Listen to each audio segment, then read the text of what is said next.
Jeeva today பார்வையாளர்களுக்கு வணக்கம். இன்றைய நேர்காணலில் தேசிய தௌஹீத் கூட்டமை அமைப்பின் நிறுவனரும் தலைவரும் ஆகிய இஸ்லாமிய மார்க்கறிஞர் பிஜே அவர்கள். சார் வணக்கம்.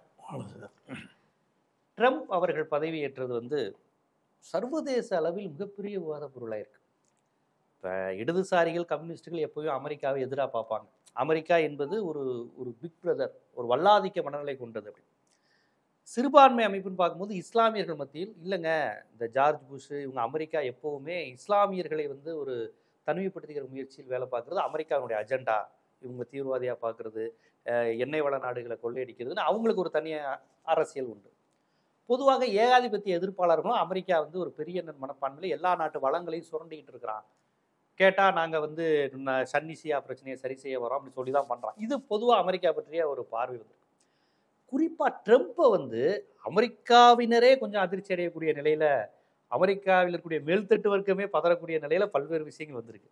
நீங்கள் பொதுவாக ஒரு அரசியல் பார்வையாளராக, முஸ்லீம் அப்படிங்கிறதெல்லாம் செகண்டரி, ஒரு அரசியல் பார்வையாளராக அமெரிக்காங்கிற ஒரு நாட்டினுடைய அதிபராக ட்ரம்ப் 2வது முறை வந்ததை எப்படி பார்க்குறீங்க? அமெரிக்காவை பொறுத்த வரைக்கும் இந்த தேர்ந்தெடுக்கப்படுற அதிபர்களுடைய இஷ்டப்பட்டுலாம் ஆட்சி நடக்க முடியாது. ட்ரம்பாக இருந்தாலும் சரி, ஜோ பைடனாக இருந்தாலும் சரி, அவங்களுடைய அந்த செனட்டில் முழுக்க முழுக்க யூதர்கள் இருக்கிறாங்க. அவர்கள் தான் அதை தீர்மானிப்பாங்க. அவங்களுடைய தீர்மானத்துக்கு ஏற்றவாறு தான் இவங்க எந்த செயல்பாடுமே செய்ய முடியும். அந்த செயல்பாட்டையே அவங்க அனுமதிக்கிற செயல்பாட்டை கொஞ்சம் கூட கொஞ்சம் குறையன்று வருமே தவிர புது நிலைப்பாட்டை ட்ரம்பும் எடுக்க முடியாது, இப்போ ஜோ பைடன் எடுக்க முடியாது. இப்போ வெளியுறவு கொள்கையில் எந்த மாற்றம் வராது. நீங்கள் பார்த்தீங்கன்னு சொன்னால் அதே வெளிநாட்டுக்கு படைகள் அனுப்புறது, அந்த பிரச்சனை தலையிற. இப்போ காசா விஷயத்தை எடுத்துக்கிறங்க, ஜோ பைடன் செஞ்சது தான் இப்போ ட்ரம்பும் செய்கிறார்.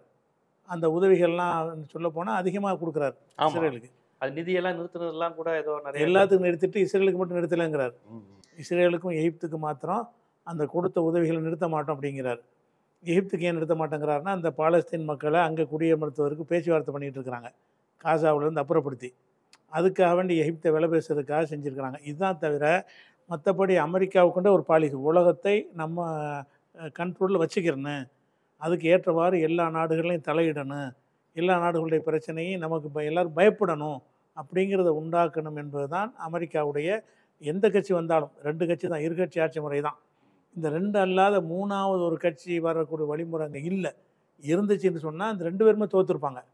இந்த 2 கெட்டவர்களில் தான் தேர்ந்தெடுக்கிற நிலையை அந்த மக்களுக்கு இருக்கிறது. இப்போ அமெரிக்காவில் முஸ்லீம்கள் எடுத்துக்கிட்டால் அவங்க ஜோ பைடனை ஆதரிக்கிறதுக்கும் தடையாக நிற்கிது. பைடனே ஆதரிக்க முடியும், இப்போ ட்ரம்பையும் ஆதரிக்க முடியாது. ஆனாலும் இந்த 2ல் 1 தான் தேர்ந்தெடுக்கிற நிலைக்கு தள்ளப்படுறாங்க. அந்த ஒரு நிலையினால தான் இப்படி வந்துட்டு இருக்கே தவிர ட்ரம்ப்பு அதில் இவர்கிட்ட எந்த ஒரு மாற்றமும் இருக்காது. பொதுவாக ட்ரம்புடைய கட்சிக்கு என்னென்னு கேட்டால் வெளியுறவு கொள்கையில் கொஞ்சம் அதிகமாக வெளிப்படையாக தலையிட மாட்டாங்க. அந்த ஆதிக்கம்லாம் வச்சுருப்பாங்க. வெளிப்படையாக வெளிநாட்டு கொள்கைகளில் தலையிட மாட்டாங்க என்பது ட்ரம்புடைய சென்ற ஆட்சி காலத்தில் எந்த நாட்டிலையும் போய் ஆக்கிரமித்து அது மாதிரி படையெடுத்தாங்கன்னு வராது. அவங்க ஆட்சியில் எந்த கட்சி ஆட்சிக்கு வந்தாலும் இந்த போர்கள் இருக்காது. அது மட்டும் கொஞ்சம் வித்தியாசப்படுவாங்க. ட்ரம்ப் மட்டும் இல்லை, ட்ரம்புடைய கட்சியுடைய கொள்கையை போர்கள் ஈடுபடும். அந்த ஆதிக்கத்தை விட்டுற மாட்டாங்க. இன்றைக்கி இவனுக்கு பயந்து தான் போகிற நிப்பாட்டுற மாதிரி இருக்குமே தவிர அவங்களாம் நிப்பாட்டுற மாதிரி இருக்காது. இவங்களுக்கு தான் எல்லாம் பயப்படணும். ஆனால் இவங்க போரை தூண்டி விடுற வேலையை செய்ய மாட்டோங்கிறது தான் ஒரு கொள்கை. அதனால் ட்ரம்பும் சரி பைடனும் சரி ஒரே நிலைப்பாட்டில் இருக்கக்கூடியவர்கள் தான். என்னென்னா அந்த அதிகமாக இவருக்கு உக்ரைனுக்கு உதவி பண்ணார். யார்? பைடன் இருக்கும்போது அதிகமாக உதவி செஞ்சார். இவர் அதை நிறுத்தியிருக்கிறார். வித்தியாசம் என்னன்னு கேட்டால் அந்த உதவிகள் நிறுத்தியிருக்கிறார்.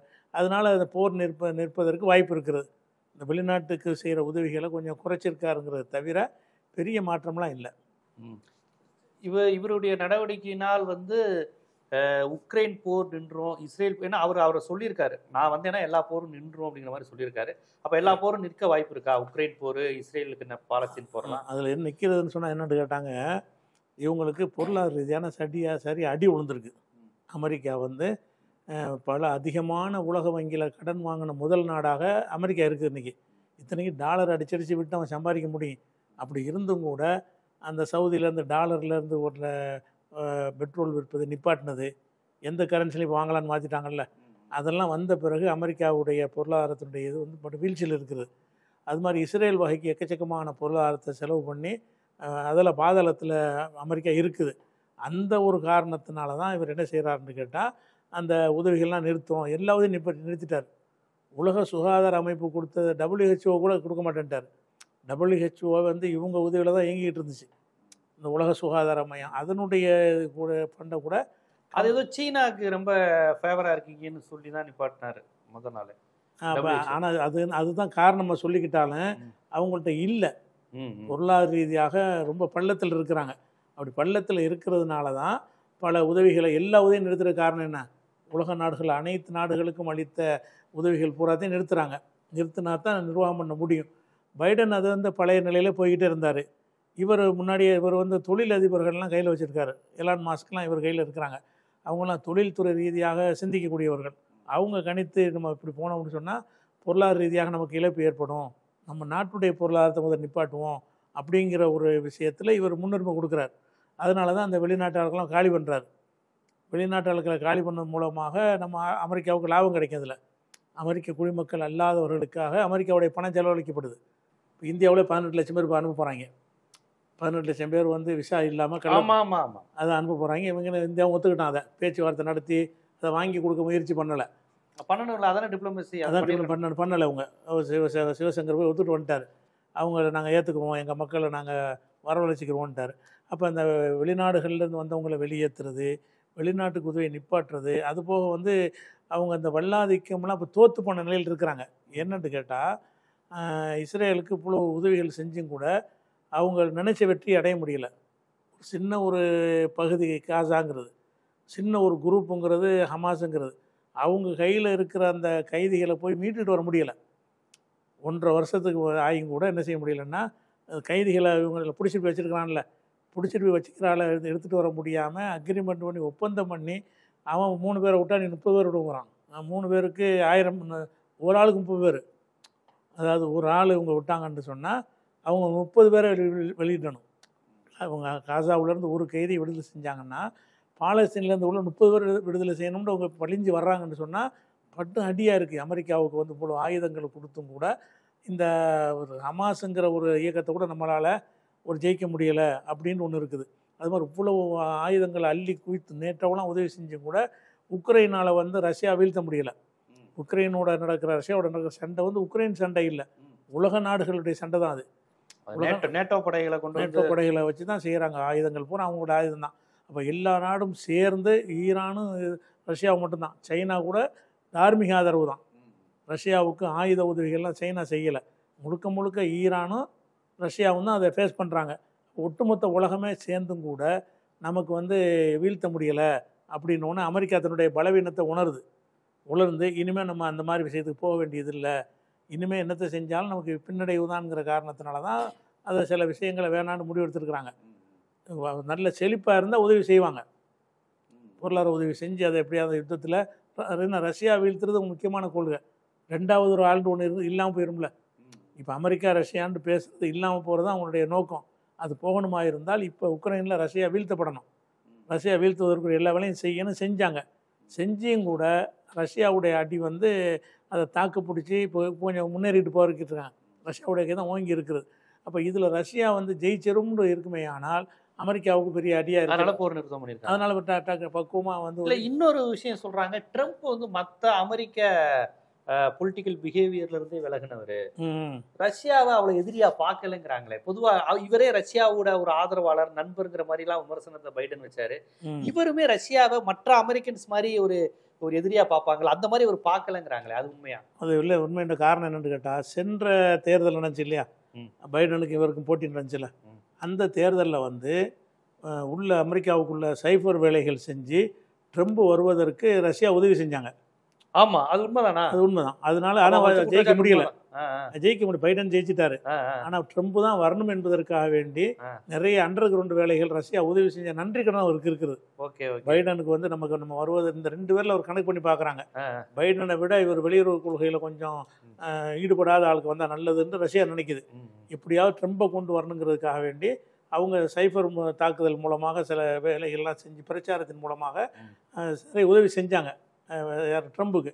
அதனால தான் ஒரு நான் இருந்திருந்தால் ட்ரம்ப் புதின் போர் செஞ்சிருக்க மாட்டார்ந்தார்ல, அந்த நட்பு இருக்குது அவங்களுக்கு மத்தியில். எதனாலன்னு கேட்டால், இவரை விட இவர் பரவாயில்லைன்னு அவர் புத்தின்னு நினைக்கிறார். ஜோ பைடனை விட இவங்க ட்ரம்ப் வந்து பரவாயில்லை. அது ஒரு வித்தியாசம். 2 வல்லரசு நாடுகள் இப்படி ஒரு அண்டர்ஸ்டாண்டிங் இருக்கிறது ஒரு புதுசா இருக்கு. புதுசாக தான் இருக்குது உங்களுக்குள்ள இருக்குது. ஏன்னா இவர் வர்றது அவர் விரும்பினதுனால.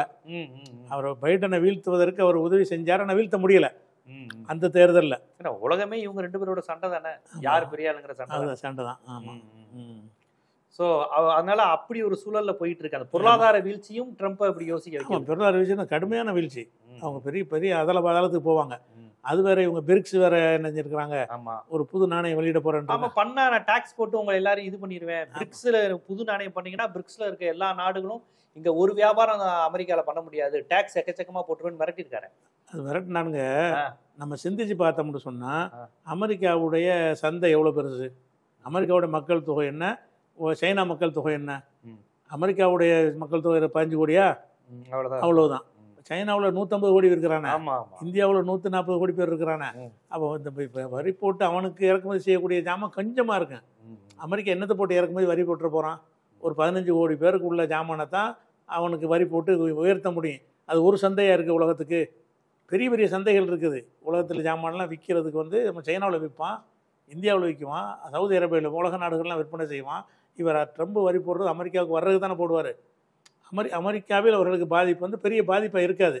சும்மா ஒரு பில்டப்புக்கு சொல்கிறாங்களே தவிர அமெரிக்கா வரி போட்டுருச்சுன்னா அமெரிக்காவுக்கு ஏற்றுமதி செய்யக்கூடிய நிறுவனங்கள் பாதிக்கப்படுவாங்க. அமெரிக்கா மட்டும் நம்பி உலக சந்தை இருக்குது. இந்தியா சைனாவை நம்பிட்டு இருக்கணும்னா சொல்லலாம். உலகத்தில் அதிகமாக மக்கள் நம்பி இருக்கிற சந்தை இந்தியா தான். ஆமாம், சைனாவாவது அவன் தன்னிறைவில் எல்லாம் தயாரிச்சுக்கிறான். வெளிநாட்டு பொருள்களை நம்பி இருக்கக்கூடிய அதிக மக்கள் உள்ளதை தானே சந்தையாக பார்ப்பான். 150 கோடி மக்கள் எங்கே இருக்கிறாங்க? இப்போ சீனா மக்கள் வந்து வேலை வாய்ப்புக்கோ அல்லது தொழிலுக்கோ பிற நாடுகள் அதிகம் சாரல உற்பத்தி அவனே உற்பத்தி செஞ்சுக்கிறான். எல்லாமே இறக்குமதி ரொம்ப கம்மி. அவனே எல்லாமே தயார் பண்ணிக்கிறான். அதனால சந்தைன்னு சொன்னா இந்தியா தான். சைனாவிலாம் போனீங்கன்னா அவனே நிற்கிறான், கம்மியான விலையில் அவன் கொடுக்குறான் எல்லாத்தையுமே. நீங்கள் கொண்டு பொருளை இறக்குமதி பண்ணியெல்லாம் அவன் சந்தையை பிடிக்க முடியாது. நம்ம நாட்டில் வந்து என்னென்னு கேட்டால் அந்த பெரிய அதிகமான மக்கள் தொகை இருக்கனால நிறைய தேவைகள் இருக்குது. எல்லா பொருளுமே நமக்கு உற்பத்தி அளவுக்கு தேவையளவுக்கு உற்பத்தி செய்யலை. நம்ம நிறைய இறக்குமதி பண்ணுறோம். ஒரு பாமாயில் கூட நமக்கு வந்து ஒரு ரேஷனில் கொடுக்குறது கூட இறக்குமதி பண்ணி தான் கொடுக்குறாங்க. அந்த எல்லா மக்களும் கொடுக்குற அளவுக்கு உற்பத்தி பண்ண முடியலை. அப்படிங்கிற ஒரு காரணத்தினால தான் அது வந்து அந்த இந்தியா சந்தை பெரிய சந்தைங்கிறோம். அது மாதிரி இந்தோனேஷியா இருக்குது, அது ஒரு பெரிய சந்தை. அது மாதிரி அரபு நாடுகள்லாம் ஒரு பெரிய சந்தை. இவங்க வரி போட்டால் தான் உலக நாடுகளுக்கு பாதிப்பு ஏற்படும். அமெரிக்கா வரி போடுறது அந்த 10 இந்தியா வந்து அரபு நாடுகள், சீனா, இந்தோனேஷியா இது மாதிரி நபர்களை தான் நாடுகள் தான் அதிகம் சார்ந்திருக்கு பொருளாதார ரீதியா. ஆமாம், அவருக்கு அமெரிக்காவில் நமக்கு என்ன வருது, நம்ம என்னத்தை அனுப்புகிறோம்? பெருசாக உலக நாடுகளுக்கு அவங்க தானே இருக்காங்க உலகத்தில். அமெரிக்கா தானே இருக்கு தீர்மானிக்கிற சக்தியா. எது தீர்மானிக்கிறவங்க? அவங்க நாட்டு பொருள் இல்லை, பல விஷயங்களை தீர்மானிப்பாங்க. பொருளாதார தடைங்கிற மாதிரி போடுவாங்க. வரி போடுவதுக்கு மட்டும் நான் சொல்றேன். வரி அவன் போடுவது வந்து எந்த தென்னத்தை பாதிக்கும்? ஒரு பாதிப்பு வராது. அந்த அவனுக்கு ஏற்றுமதி செய்யக்கூடிய அந்த சின்ன நம்பர் பாதிக்கும். அமெரிக்காவுக்கு யார் சரக்கு அனுப்புறாங்களோ அந்த நிறுவனங்கள் அந்த பொருள்கள் மட்டும் அமெரிக்காவில் விலை கூட இருக்கும்னு அனுப்ப மாட்டாங்க. அது பாதிக்கும். அதே பொருள் வந்து உலகம் பூரா அனுப்புவானே. இப்போ கார் டயர் இருக்குன்னு வைங்க, அந்த டயர் அமெரிக்காவுக்கு எவ்வளோ டயர் வேணும்னா 5 டயர் வேணும்னு சொன்னால் 95 டயர் உலக நாடுகளுக்கு தேவை இருக்குது. 95 விதமான டயர்களை வந்து உலக நாடுகள்லாம் அனுப்புவான். அங்கெல்லாம் வரி விதிக்கலை. அங்கெல்லாம் அவங்களுடைய பொருளாதாரம் சீராக போய்கிட்டே இருக்கும். இவங்க தடை செஞ்சதுனால அந்த 5% தானே பாதிக்கும். உங்களுக்கு பெரிய பாதிப்பு. பிரிக்ஸ் எல்லாம் சேர்ந்து ஒரு நாணயத்தை உருவாக்கிற பிளான்ல உறுதியாக உருவாக்கினா அமெரிக்காவுக்கு அடிதான். அது கண்டிப்பாக அது அடிதான். அது டாலரை கொண்டு இயங்குறதுனால தானே இப்போ டாலர். இப்போ நம்மளே வந்து இந்தியா ஒரு பொருள் வாங்கினா டாலர் என்ன இருக்குன்னு கேட்குறான். அன்னைய செலவு டாலரை வாங்கி அந்த டாலரை கொண்டு தான் நம்ம என்ன செய்ய வேண்டியிருக்கு, பொருளை வாங்க வேண்டியிருக்கு. ஒரு என்ன வேணும்னு சொன்னால் முதல்ல டாலரை வாங்கணும். இப்போ அதை மாற்றிட முடியுமா நம்மளால? முடியும். இப்போ சவுதியில் மாற்றிட்டாங்கல்ல இன்னைக்கு. சவுதியில் வந்து டாலர் இல்லாத நாணயத்தை கொண்டு தான் இப்போ வியாபாரம் பண்ணிட்டு இருக்கிறாங்க. சவுதியே அமெரிக்காவுக்கு ஒரு ஆதரவான நாடா இருந்தும் கூட அந்த ஒப்பந்தம் முடிஞ்சு போச்சு அவங்களுக்கு. ஒரு 30 வருஷம் ஒப்பந்தம் போட்டாங்க. அந்த டாலர்ல தான் பண்ணிக்கொள்ளணுங்கிற ஒப்பந்தம் முடிஞ்ச உடனே புதுப்பிக்க மாட்டோம்ட்டாங்க. அது பழைய நிலைக்கு வந்துருச்சு. சவுதி டாலர்லயே ரியால்லே நடத்திக்கலாம். ரியால்லே என்ன செய்யலாம், வாங்கிக்கலாம். ரூபாயை கொடுத்து என்ன செய்யலாம், நீங்க பெட்ரோல் இறக்குமதி பண்ணலாம். ஒவ்வொரு நாளும் தங்களுடைய ரூபாயை கொடுத்தாலே அவன் அதை கன்வெர்ட் பண்ணி எடுத்துக்கிடுவான், மாற்றிக்கிடுவான். டாலரை வாங்கி தான் கொடுக்கணுங்கிற ஒரு நிலை இருக்கும்போது இந்த டாலருடைய தேவை அதிகரிக்கிறது. அது இல்லாமல் போச்சு. இப்போ இந்த சவுதியில் அடியிலே உங்களுக்கு பெரிய வீழ்ச்சி தான் இது, இந்த இந்த டாலர் விஷயத்துக்கு. இன்னும் எல்லா நாடுகளும் சேர்ந்து ஒரு பொதுவான நாணயத்தை இந்த யூரோ கூட உண்டாக்குன வெற்றி அடையலது. யூரோங்கிறது மேற்கத்திய உலகத்துக்கு மட்டும் உள்ளதாக போச்சு. இப்போ இவங்க செய்கிறது வந்து எல்லாத்தையும் சேர்க்குறாங்க. பிரிக்ஸில் வந்து மேற்கத்திய உலகம் இல்லாமல் ரஷ்யாவும் அதில் சேரதில்ல, இந்தியா கூட சேரதில்ல. அப்படி சேர்ந்து யூரோவை வெற்றி தரலன்னு சொன்னால் அவங்க மேற்கத்திய யூரோப்பு மட்டும்தான். அது யூரோங்கிற வார்த்தையே யூரோப்பை தான் குறிக்குது. யூரோப்புக்கு உள்ள நாடையும் இங்கிலாந்து பிரிட்டன் அந்த மாதிரி நாடுகள் இருக்குல்ல, அவங்களுக்குள்ள நாணயமாக உண்டாக்குனதுனால தான் அந்த டாலரை வீழ்த்த முடியல. அது கொஞ்சம் குறைக்க முடிஞ்சு அவருடைய ஆதிக்கத்தை. முழுசாக வீழ்த்தி யூரோ தான் எல்லான்னு காட்ட முடியலை. ஆனால் இப்போ இந்த பிரிக்ஸ் வந்து அப்படி கிடையாது. உலகம் முழுவதும் எல்லா நாடுகளும் மலேசியா எல்லாமே ஏற்றுக்கிட்டாங்க இதை. ஏன்னா அந்த டாலரால் அவங்க அதிகம் பாதிக்கப்படுற காரணத்தினால இந்த வல்லாதிக்கத்தை ஒழிக்கணும் அப்படிங்கிற ஒரு சிந்தனை இருக்கிறதுனால அந்த பிரிக்ஸில் வந்து நாணயத்தை கொண்டு வந்துட்டாங்கன்னு சொன்னால் இன்னும் பெரிய அடி விழுவும். அதுக்கு மிரட்டி பார்க்குறாரு, நான் வரி விதிப்பேன் இது பண்ணிட்டு. வரி விதிப்பேன் யார் பயப்படுவா? அந்த சின்ன அளவுக்கு ஏற்றுமதி செய்யக்கூடிய 5-10 நிறுவனங்கள் பயப்படுவாங்க. அது அமெரிக்கா ஒன்றும் இல்லை. மற்றபடி வரி விதிக்கிறதுனால எப்படி பாதிக்கும்? இப்போ அமெரிக்காவுக்கு எதிரான ஒரு பொருளாதார பலத்துடன் மற்ற நாடுகள் இருக்குன்னு நினைக்கிறீங்க? வந்துடும். ஒன்றா சேர்ந்து முடிவெடுத்து அவங்க முடிவெடுக்கிறது தானே. அப்படி அது வந்துடும் அப்படிங்கிறீங்க. முஸ்லீம்களுக்கு ட்ரம்ப் வந்தது எந்த விதத்தில் ஒரு சாதக பாதகம்னு பார்க்குறீங்க பொதுவாக? ஏன்னா கடந்த முறை வந்தப்ப 7 முஸ்லீம் நாடுகள் உள்ள வர்றதுக்கே தடை விதிச்சாங்க. 7 நாடுகள் உள்ள வர்றதுக்கே தடை விதிச்சாங்க. இப்போ வந்து அந்த H-1B விசா, குடியுரிமை ரத்து, அங்கே போய் குழந்தை பெற்றுக்கிட்டாலாம் குடியுரிமை இனிமே கிடையாது, பல்வேறு வந்ததுனால முஸ்லீம் பிரச்சனைலாம் பின்னுக்கு தள்ளிட்டாங்க. எப்பா எல்லாருக்கும் ஏதோ பெரிய பிரச்சனை, குறிப்பாக படித்தவர்களுக்கு பிரச்சனை, மேல்தட்டு வர்க்கத்துக்கு பிரச்சனைன்னு அதை பற்றியே பேசுறாங்க. முஸ்லீம்களுக்கு பிரத்யேகமா ட்ரம்பினால எதுவும் பிரச்சனை வருமா, இல்ல வழக்கமான அமெரிக்க மனநிலையில தொடருமா? அமெரிக்க முஸ்லீம்களை பொறுத்த வரைக்கும் அப்படி உலக முஸ்லீம்கள் தனியாக வைப்போம், அமெரிக்க முஸ்லீம்களை தனியாக வைப்போம். அமெரிக்க முஸ்லீம்களை பொறுத்த வரைக்கும் அவங்க வந்து ஜோ பைடனை ஆதரிக்கலை, ட்ரம்ப் ஆதரிச்சாங்க. அமெரிக்காவுடைய முஸ்லீமுடைய பல அமைப்புகள் இருக்காங்க, அனைவருமே ட்ரம்பை தான் ஆதரிச்சாங்க. ஆதரிச்சு விருந்தெல்லாம் கொடுத்தாரு. முஸ்லீம்களுடைய ஆதரவு தான் ஜெயிச்சேன்னு சொன்னார் அவர். சரி, ஏன் ஆதரிச்சாங்கன்னு கேட்டால், இந்த ஜோ பைடன் வந்து பிறப்புல வந்து அவர் யூதர். சரி, யூதர் மாத்திரம் இல்லாமல் ஜியோனிஸ்ட். அவர் பைடனும் யூதர் தானே சொன்னாங்க இல்லையா? சார் பைடன் தான் சொல்கிறேன். பைடன் யூதர், ட்ரம்ப் இல்லை, பைடன் தான். பைடன் வந்து பிறப்பால் வந்து அவர் யூதர். அவர் பிறப்பால் யூதர் மட்டும் இல்லாமல் ஜியோனிச கொள்கையில் உள்ளவர். யூதன் தான் தலை தோங்கணுங்கிற அந்த கொள்கையில் உள்ள ஒரு ஆள். அதனால அவர் வந்து இந்த காசா யுத்தத்தில் வந்து இரட்டை வேடம் போட்டாருங்கிறத மக்கள்லாம் பார்க்குறாங்க. இவன் வந்து ஒரு பக்கம் போரை நிறுத்த வேணும்னு சொல்லிக்கிட்டு, நான் அப்போ தான் சொல்லுவேன் நீ பாட்டு அடி அப்படிங்கிற ஒரு அக்ரிமெண்ட்டில் ஆயுதங்களை அள்ளி கொடுத்துக்கிட்ட போரை நிறுத்துன்னு அவன் சொல்லுவது, நீ சொல்லி நான் கேட்க மாட்டேன்னு அவன் சொல்லுவது. அவன் சொல்லுவான், அவர் இஸ்ரேல்காரன் அமெரிக்கா சொன்னாலும் கேட்க மாட்டேன்னு சொல்லுவானா? சொன்னான். ஏன் சொன்னான்னா, அப்போ அந்த பேச்சுவார்த்தை அப்படி பைடன்ட்ட பேச்சு, நீ நான் அப்படி நிறுத்துன்னு நான் சொல்லுவேன், நீ எதிர்த்து பேசிடு அப்படின்னு பேச்சுவார்த்தை நடத்திக்கிட்டு அழிச்சாங்கிறத அந்த அமெரிக்க முஸ்லீம்கள் கண்டறிந்து, இதுக்கு வெளிப்படையாக இருக்கிறவன் நடிக்க மாட்டான். ட்ரம்புடைய விஷயம் என்னன்னு கேட்டால், அவன் நடிக்க வெளிப்படையாக என்ன இருக்கோ அதை சொல்லக்கூடியவனாக எல்லாராலையும் அறியப்படுற ஒரு ஆள் ட்ரம்புங்கிறாள். அதனால் இந்த ஜோ பைடன் தான் அனைத்து இந்த போர் உலகாலும் நீடிச்சதுக்கு முக்கிய காரணமே. அடி தொலைச்சி முடிச்சிருங்க, அப்போ தான் சரியாக வரும். ட்ரம்ப் ஃபேவராக பார்க்குறாங்க முஸ்லீம். அங்கே உள்ளவங்க பார்த்தாங்க, அங்கே உள்ளவங்க அன்றைக்கி பார்த்தாங்க. அதுபோக அவரும் என்ன செஞ்சார்னு கேட்டால், நான் வரும்போது யுத்தம் இருக்கக்கூடாது, 2 பக்கம் எச்சரித்தார். நான் பதவி ஏற்கிற அன்னைக்கு யுத்த நிறுத்தம் இருந்து ஆகணும், இல்லைன்னா நான் காசாவுலேயே நான் நரகத்தை காட்டுவேன் அப்படின்லாம் கடுமையான வார்த்தையெல்லாம் விட்டார். விட்ட உடனே தான் நினைஞ்சாங்கன்னா, இஸ்ரேல் வந்து அதை ஒரு யூதர்களுக்கான எச்சரிக்கையாக தான் பார்க்குறீங்களா நீங்கள்? அதாவது 2 பேருக்கும் எச்சரிக்கையான்னு கேட்டால், இவங்க வந்து ஹமாஸ் வந்து ஆல்ரெடி ஒத்துக்கிட்டாங்க. பைடன் காலத்தில் செஞ்ச ஒப்பந்தத்தில் இறுதி செய்யப்பட்டு கையெழுத்தெல்லாம் போட்ட பிறகு இஸ்ரேல் மறுத்துட்டாங்க. அப்போ ஒப்பந்தத்துக்கு தயார் நிலையில் ஹமாஸ் இருந்துக்கிட்டே தான் இருக்கிறாங்க.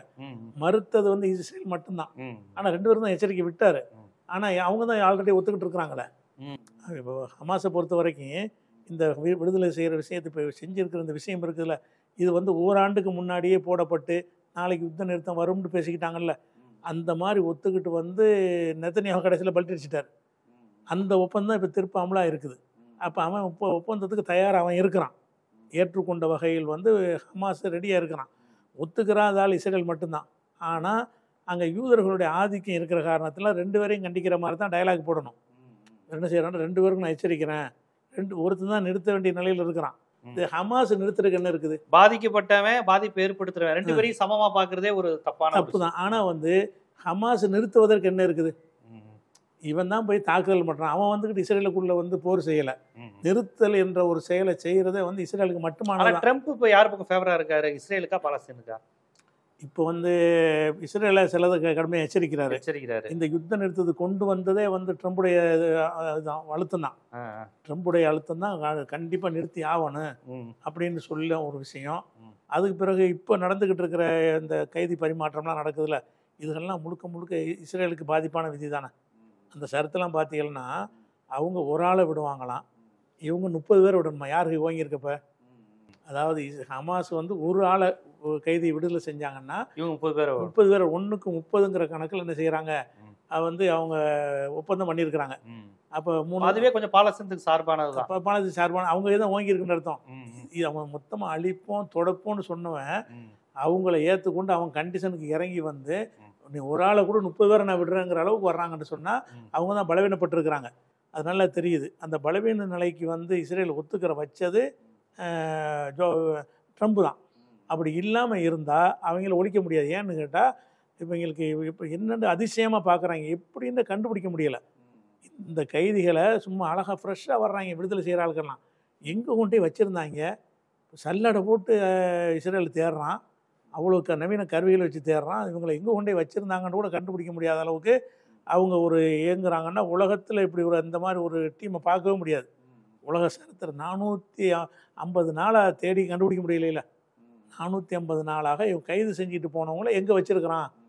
இத்தனைக்கும் உள்ள நுழைஞ்சு காசாவுடைய எல்லா பகுதியும் இடித்து தரமட்டமாக்கி விட்டு பில்டிங்கே இல்லைன்னு ஆக்கின பிறகு அவன் என்ன செய்கிறான், கொண்டுட்டு வர்றானோன்னு பயப்படுறாங்க. இப்போ என்னென்னு கேட்டால் இஸ்ரேலில் வந்து நம்ம ஹமாஸ் அழிக்க முடியாது, அவங்க ஏதோ ஒரு பெரிய ஒரு நெட்வொர்க்கில் என்னென்னு நமக்கு நம்ப முடியலை. எப்படி இதை செய்கிறாங்கங்கிறது வந்து யோசித்து பார்த்தாலே ஒரு வியப்படைகிற வகையில் தான் இருக்கிறது. எப்படி அவங்கள பாதுகாத்தாங்க, தண்ணி இல்லைங்கிறாங்க, மருந்து இல்லைங்கிறாங்க, நல்லா ஃப்ரெஷ்ஷாக வர்றாங்க. அந்த கைதிகளாக பிடிக்கப்பட்டவங்களுக்கு எல்லாத்தையும் செஞ்சு தான் கொடுத்துருக்குறாங்க. இவங்களும் திரகாத்திரமாக நிற்கிறாங்க. அன்றைக்கி அந்த விடுதலை செய்கிற அன்றைக்கி பார்த்தீங்கன்னா ஹமாஸ் போராளிகள்லாம் நோஞ்சானா அப்படிலாம் வரல, நல்ல திரகாத்திரமாக வந்து தான் நிற்கிறாங்க. அப்போ எல்லாம் கிடைச்சிருக்குது. இவன் தண்ணியை நிப்பாட்டங்கிறான், எங்கேயோ வந்துக்கிட்டு இருக்குது. இன்னும் சொல்ல போனால் இஸ்ரேல் வரைக்கும் அந்த சுரங்கம் போகுதுங்கிறாங்க.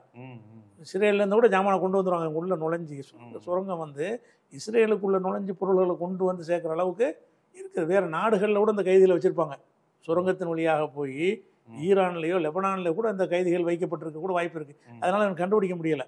அப்போ இது பெரிய நெட்வொர்க்காக இருக்கிறதுனால நீங்கள் இறங்கி போகிறதா நல்லது. நம்ம என்ன ஆயுதத்தை கொண்டு வந்தாலும் ஜெயிக்க முடியாது, நான் இனிமேல் உதவி செய்ய மாட்டேன்னு அமெரிக்கா அழுத்தமாக சொல்லிட்டா இஸ்ரேல் ஒத்து தான் ஆகணும்.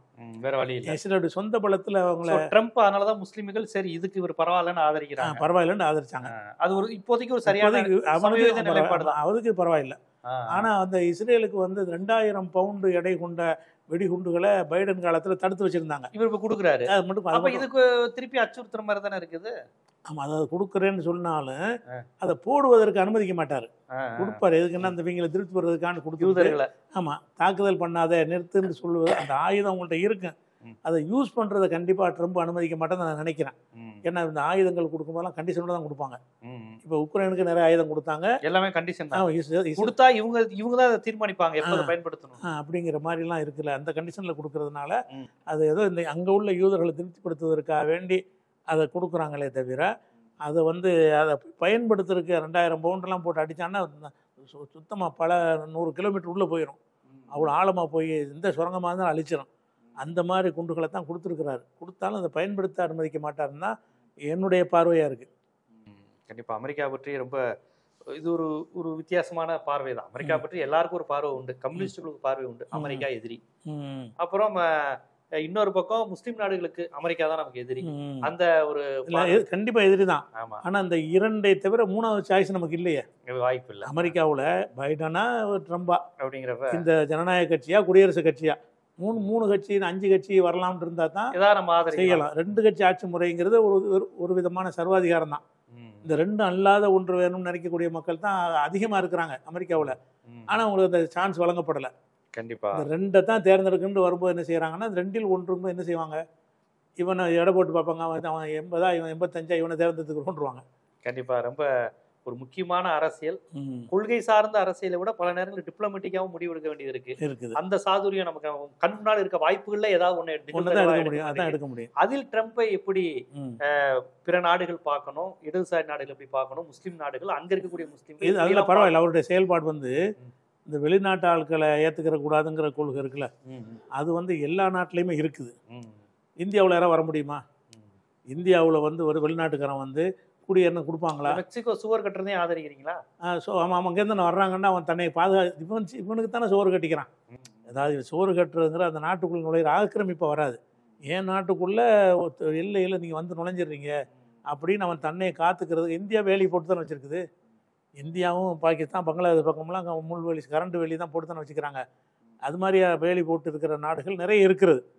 தங்கள் நாட்டுக்கு யாரும் வரக்கூடாதுங்கிறது அந்த ஒரு வகையும் தப்பே கிடையாது. ஒரு நாடுங்கிற முறையில் எங்கள் நாட்டுக்கு எவ்வளோ மக்கள் தான் நாங்கள் வச்சுருப்போம், நீங்கள் பாட்டுக்குள்ளே நுழைஞ்சிக்கிட்டு இந்த குடியுரிமை வாங்கிக்கிட்டிங்கன்னா சரியாக வராதுன்னு அதை தடுக்கிறாரு. அந்த வகையில் வந்து ட்ரம்ப் செய்கிறது தான் எல்லா நாடும் செய்யுது. இந்தியாவும் அதை தான் செஞ்சுக்கிட்டு இருந்தாங்க. இப்போ தான் ஒரு குடியுரிமைன்னு ஒரு சட்டம் கொண்டு வர்றாங்க. அதுவும் என்ன 3 நாட்டுக்கு மட்டும் கொண்டு வர்றாங்க. அதாவது ஆப்கானிஸ்தானு, பங்களாதேஷ், பாகிஸ்தான் இந்த 3 நாடுகள்லேருந்து வந்த இன்னென்ன மதத்துக்காரங்களுக்கு குடியுரிமை முஸ்லீமை தவிர இந்த குடியுரிமை கொண்டு வந்தாங்கல்ல, அந்த குடியுரிமை சட்டம் போராட்டம்லாம் பண்ணோம்ல, அஸ்ஸாமில் வந்து குடியேறினவங்களுக்கு, அந்த அஸ்ஸாமில் வந்து குடியேறினவங்களுக்கு இவங்களும் கொடுக்காம தான் இருந்தாங்க. இத்தனை வருஷத்துக்கு ஒரு இப்போ தான் அந்த குடியுரிமை கொடுக்கலான்னு சொல்லி வந்துட்டாங்க. இத்தனை வருஷமாக அவங்களுக்கு நம்ம குடியுரிமை கொடுத்துருவோம்னு சொல்லி ஒரு முடிவு எடுக்கிறாங்க. அது எடுக்கும்போது முஸ்லீமை தவிரன்னு வந்தெல்லாம் நமக்கு மறுப்பு. கொடுக்குறதுல மறுப்பு இல்லை. முஸ்லீமை தவிர ஈழத்தமிழர்களும் கிடையாது. அதில் ஈழத்தமிழ் வரமாட்டாங்க. ஏன்னு கேட்டால் இல்லை இந்துன்னு வரும்போது இலங்கையில் உள்ள இந்து வரக்கூடாதுங்கிறாங்க. ஏன்னா அங்கே அது தவிர அப்படி கிடையாது. ஏன்னு கேட்டால் அந்த சட்டம் வந்து அஸ்ஸாமுக்குள்ள சட்டம் தான். அதாவது இங்கே உள்ள சட்டம் எடுத்தினா தான் இவங்களை பற்றி பேசி வரும். அஸ்ஸாமில் குடியேறியவர்களுக்கு இந்த சிஏஏ என்பதே வந்து அஸ்ஸாமில் வந்து இந்த 3 நாடுகளில் இருந்து குடியேறினவங்களுக்கு குடியுரிமை கொடுப்பது பற்றிய ஒரு விஷயம். அஸ்ஸாமில் வந்து இவங்க யாரும் குடியேறலை. ஈழத்தமிழர்களுக்கு வந்து அஸ்ஸாமோட எந்த டாப்பிக்கும் கிடையாது. வேறு எந்த மாநிலத்துக்கும் பாதிப்பு கிடையாது. அந்த குடியுரிமை திருத்த சட்டத்தினால அந்த எண்ணெயை கொண்டு வந்தாங்கல்ல, அந்த இந்த கணக்கு எடுக்கிறது கொண்டு வந்தாங்கல்ல, அதுதான் எல்லாரையும் பாதிக்கிற ஒரு விஷயம். இந்த சிஏஏங்கிற சட்டம் வந்து ஒன்லி அஸ்ஸாமுக்குரியது. அஸ்ஸாமுடைய சட்டத்தில் இவங்க ஏன் வர்றாங்க? இவங்களுக்கு இப்படி அஸ்ஸாமில் குடியுரிமை கொடுக்க முடியும்? அஸ்ஸாமில் குடியுரிமை கொடுப்ப சட்ட வாசகம் அப்படி தான் இருக்கு. அஸ்ஸாமில் குடியேறியவர்கள் எங்கேருந்து? பங்களாதேஷ், பாகிஸ்தானு, ஆப்கானிஸ்தானில் இருந்து குடியேறிய பௌத்தர்கள், சீக்கியர்கள், இந்துக்கள், இன்னும் 2 பேர் இல்லாத மதம் போட்டு இவங்களுக்கு அது முஸ்லீமை தவிர்த்துட்டு, முஸ்லீம் இல்லைன்னு போடலை, 5 மதத்தை குறிப்பிட்டிருக்கிறாங்க. அந்த 5 மதத்தில் முஸ்லீம் இல்லை. அப்போ அந்த நாட்டிலேருந்து குடியேறியவர்களுக்கு வந்து குடியுரிமை அஸ்ஸாமில் குடியுரிமை கொடுக்குறதுக்கு அது சட்டமே. சிஏங்கிற சட்டம் இந்தியா முழுசுக்கு உள்ளது கிடையாது. அஸ்ஸாமில் குடியேறினவர்களை பற்றி நிறைய கேஸ்லாம் போய் கோர்ட்டு தலையிட்டு அது ஒரு நல்ல ஒரு சட்டம் தான் கொண்டு வந்தாங்க. இவங்க குடியுரிமை கொடுத்த சட்டம் அற்புதமான சட்டம். அந்த முஸ்லீமை நீக்கிட்டு போட்டாங்க. அது மட்டும் தான் கண்டிஷன். ஆமாம், எல்லாரும் கொடுத்துட்டு போயிடலாம். என்ன சொன்ன போனால் முஸ்லீம்கள் வந்து அஸ்ஸாமுக்கு வந்தாங்கல்ல, அந்த அஸ்ஸாம் இந்தியாவுக்கு வந்தாங்கல்ல, அது வந்ததே வந்து நம்ம அழைப்பில் தான் வந்தாங்க.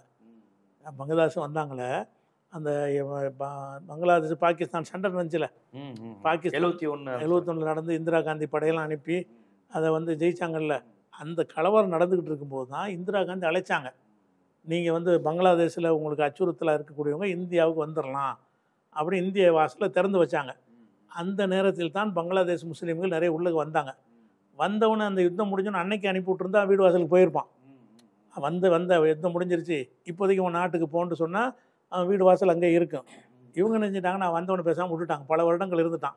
அவனுக்கு வீடு இல்லை, வாசல் எல்லாம் போட்டுட்டு வந்த பிறகு அங்கே ஒன்றுமே இருக்காது. இப்போ திடீர்னு வந்து உனக்கு கிடையாதுன்னா இப்படி நீ தானே வர சொன்ன? கள்ளத்தனமாக வரல. அவங்க இந்த அமெரிக்காவில் குடியேறினாங்களே அப்படி வரல.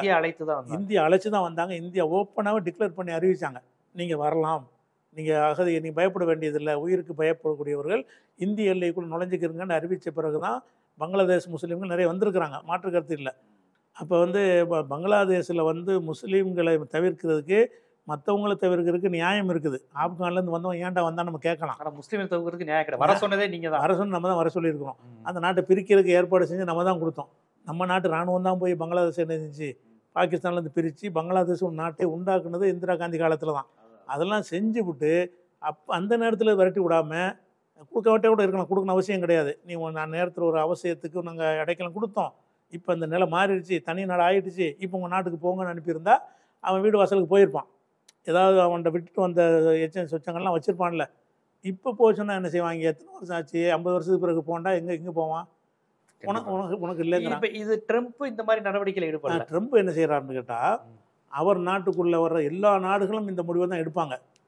ஆனால் அமெரிக்காவில் வந்து இதை கொஞ்சம் லூஸாக விட்டுட்டாங்க. எல்லையை மெக்சிகோ உள்ள பகுதியில் உள்ள எல்லையை அதிகமாக பாதுகாக்கல அவங்க. மெக்சிகோ ஒருத்தன் போயிட்டான்னு அமெரிக்கா பைடன் பண்ணாம விட்டாரு. ஆமாம், பைடன் பண்ணலை, அதுக்கு முந்தின ட்ரம்பும் பண்ணலை. அப்போ வெளிநாட்டிலேருந்து வந்த ஆளுக்கெல்லாம் உள்ள நுழைஞ்சிட்டு வரும்போது கடைசியில் அவன் மெஜாரிட்டி ஆயிடுவான்னு பயப்படுறாங்க. வெளிநாட்டில் வந்து ஒரு இந்தியாக்காரனா மெஜாரிட்டியை போயிட்டான்னு வைங்களேன், அது ஒரு மினி இந்தியாவை போயிடும். அமெரிக்காவுக்குள்ள இந்தியாக்காரனா நுழைஞ்சிட்டான், பாகிஸ்தான்காரனா நுழைஞ்சான்னு வைங்க, அது ஒரு பாகிஸ்தானாக போயிடும். அப்போ அவங்க மெஜாரிட்டி ஆகி அவங்க அமெரிக்க குடிமக்களுக்கு மேலே வந்துருவாங்கன்னு பயந்துக்கிட்டு தான் அவனை எல்லாரும் அமெரிக்கனா பயப்படுறான், பாகிஸ்தான்காரனா வந்துட்டா என்ன பண்றான் அப்படி வரக்கூடாதுன்னு நினைக்கிறான். அப்படிங்கிறதுனால தான் அவர் சொன்னார். முதல் சொன்னதும் முஸ்லீம்களும் அடங்குனாங்களே, முஸ்லீம்கிட்ட ஒரு சொல்லலை, எல்லாரையும் வரட்டுவேன்னு சொன்னதில் முஸ்லீம் நாடுகளில் ஜாஸ்தியாக வந்திருந்தாங்க. அந்த அடிப்பில் தான் சொன்னார். அப்போ அதுதான் சொன்னார், வெளிநாட்டு ஆட்கள் கொடுக்க மாட்டேன்டார். ஆனால் அந்த ஒரு விஷயம், ஒரே ஒரு விஷயம் வந்து உலகத்தில் எந்த நாடு ஏற்றுக்கொள்ளாத ஒரு புது சட்டத்தை கொண்டு வர்றாரு. உலகத்தில் அனைத்து நாடுகள்லையும் குடியுரிமைக்கு முதல் சட்டம் என்னன்னு கேட்டால், அங்கே பிறந்தா குடியுரிமை தான். ஆமாம், அது நீ வரவேற்கிறீங்க. ஆமாம், அது எல்லா நாட்டிலையும் இருக்குது. இந்தியா இதை அவர் மறுக்கிறாரு, அதை மட்டும் மறுக்கிறார். அது 800லேயே சட்டம் இருக்குது அமெரிக்காவில். 1800களில் போட சட்டத்திலேயே அமெரிக்கன் யாருன்னு கேட்டால், அமெரிக்காவில் பிறந்தவன் அவங்களுடைய 800 சொச்சம் யாவும் இல்லை. இந்த 800களில் போடப்பட்ட சட்டத்திலேயே அவனுக்கு குடியுரிமை இருக்குன்னு இருக்குது. இவங்க என்ன செய்வாங்கன்னு கேட்டால், அந்த கல்யாணம் பண்ணி மனைவி கற்பமாக இருக்கும்போது மெக்சிகோ உள்ளே போயிடுவாங்க. உள்ளே போட குழந்தை பெற்றுட்டு குடியுரிமை வாங்கிட்டு, குடியுரிமை பெற்றவனுடைய தாய் தந்தைன்னு இவங்களுக்கு வாங்கிடுவாங்க. அதை வந்து ஏமாத்துறாங்கிறதுனால அதை தடுக்கிறாரு. ஆனால் அது வந்து அது உலகத்தில் எந்த நாட்டிலும் இல்லாத ஒன்று. அது அமெரிக்கா கோர்ட்டில் கூட நிராகரிக்கப்படுங்கிறாங்க. அந்த பிறப்பின் அடிப்படையில் ஆதரவாக வருங்கிறீங்க. எதிர்ப்பாக வரும். ஏன்னா உலக குடியுரிமை பிறப்பின் அடிப்படையில் குடியுரிமை மறுக்கக்கூடாது. அது சர்வதேசத்தில் எல்லா நாடுகளும் இந்த சட்டம் இருக்கு. இந்தியாவில் ஒருத்தன் பிறந்தா கூட இந்தியன் தான். அப்போ பிறப்பின் அடிப்படை நம்ம இந்திய சட்டத்தில் இருக்கு. அப்படி பிறப்பின் அடிப்படையில் ஆக முடியும். அப்போ பிறப்பின் அடிப்படையில் ஆக முடியுங்கிற ஒரு சட்டத்தை அவர் மாத்துறாரு. ஆனால் அதை வந்து கோர்ட்டில் நிற்காது. அது வந்து அடிபட்டு நீங்கள் அப்படி முடியாது, இங்கே பிறந்தவன் இங்கே பிறந்துட்டான்னா பிறக்க நீ விடாத, ஆஸ்பத்திரியில் சேர்க்கறதுக்கு விடக்கூடாது, நீ பிரசவிக்க வரும்போது நீ அனுப்பி விட்ருக்கணும். இந்த மண்ணில் பிறந்துட்டான்னு சொன்னால் அந்த மண்ணுக்காரன் தான் அப்படிங்கிறது தான் அவருக்கு. அது மட்டும் பின்னடைவை வரும்னு நான் நினைக்கிறேன். அமெரிக்க கோர்ட்டில் இது வந்து தடுக்க மாட்டாங்க. நம்ம நாட்டுக்குள்ளே அந்நியர்கள் வந்து குடியேறி அவன் மெஜாரிட்டி ஆகி, ஏன்னா அவங்க இதில் லண்டனில் பார்த்தாங்க, லண்டனில் ஒரு தகராறு நடந்துச்சுல, குடியேறியவர்களால் தான் இல்லை லண்டன்காரங்க தாக்கப்பட்டாங்கன்னு ஒரு தகராறு நடந்துச்சு. அப்போ இதெல்லாம் வந்து அவன் சிந்திச்சு பார்ப்பான்ல, அவங்க மெஜாரிட்டி ஆகி ஊர் பகுதியில் மெஜாரிட்டியான போதுமே, அமெரிக்கா கூட ஆக தேவையில்லை. ஒரு கலிஃபோர்னியா மாகாணத்தில் அவன் மெஜாரிட்டி ஆகிட்டான்னா அந்த மாகாணம் வந்து அமெரிக்கா விட்டு போன மாதிரி தானே. அப்படி பயப்படுறான். காவிகள் இந்துக்கள் போனால் காவியாக போயிடும்னு பயப்படுவான், பாகிஸ்தான் போனால் ஜிஹாதிகள் வந்துடுவாங்கன்னு பயப்படுவான். இப்படி ஒவ்வொருத்தருக்கும் ஒரு வித அச்சம் இருக்கும். அதனால வந்து வெளிநாட்டாளுக்கு வரக்கூடாதுங்கிற ஒரு சட்டம் நல்லது தான். அது குடியுரிமையை வந்து அவங்க பாதுகாப்புக்கு தானே கொடுக்குறாங்க. ட்ரம்ப்பை பற்றி அவருடைய அரசியல் நிலைப்பாடு, வெளியுறவு கொள்கை, உள்நாட்டு விவகாரத்தை எப்படி அணுகுகிறார், பிற நாட்டவரை அவர் எப்படி பார்க்கிறார், அதில் எது நியாயம் எது சரி என்பதை ரொம்ப விரிவாக சொன்னீங்க. இதில் முஸ்லீம்களுக்காக, எங்கள் நாட்டுக்காரங்களுக்காக, எங்கள் மொழியினர் அப்படிங்கிற அடிப்படையில் நீங்கள் எதுவுமே பேசலை. எது சரியோ அதை செய், நான் முஸ்லீம்களுக்காண்டி பேச மாட்டேன். நீ அங்கே போய் பாகிஸ்தான் உருவாக்குனாலும் தப்பு தான், அங்கே போய் வேற ஒரு நாடை உருவாக்குனாலும் தப்பு தான், ஏன்னா அது அவன் நாடு, அது அந்த இதில் நீங்கள் தெளிவாருங்கன்னு உங்களுடைய பார்வையை ரொம்ப விரிவாக முன் வச்சிருக்கீங்க. நன்றி.